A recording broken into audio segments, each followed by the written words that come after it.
na naman. Maaga na naman ako ginising ni Mama. Mabagal kasi ako kumilos. Kumain. Yung paborito kong ulam. Ba't kasi ang bilis maglunas? Hindi ba dapat pagkatapos ng linggo, Sabado ulit? Nakakatamad na kasi. Wala naman kasing maganda sa room namin, char.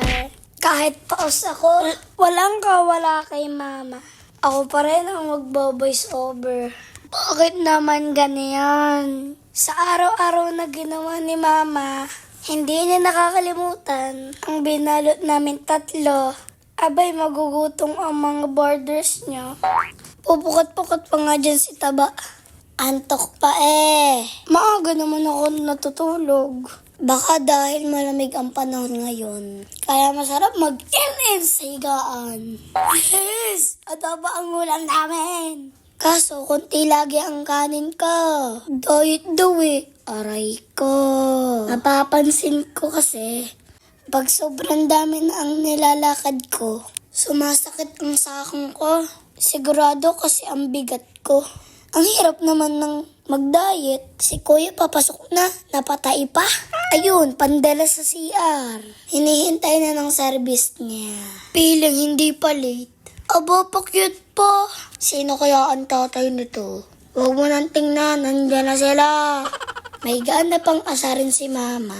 Araw-araw silang ganyan. Sinasadya na ata yun ni Kuya. Tapos nakikipag-chismisan pa kay Mama. Anong petsa na? Mama naman. Bukas naman wag na ako mag-boss over. Magpapahinga muna ako. Aba, si Kuya naman.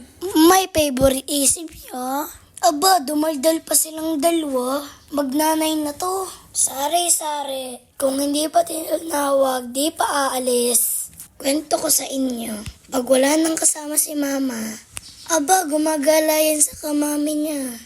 At for today's gala, at kala Mami Malu. Doon po daw sila mag-aalmusal. Sana all may corned beef.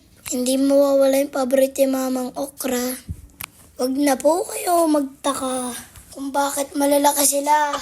Tingnan nyo naman, puro pagkain ang dala.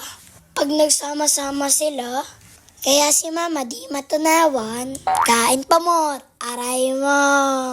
Pero kahit ganon, basta happy si Mama, go-go lang.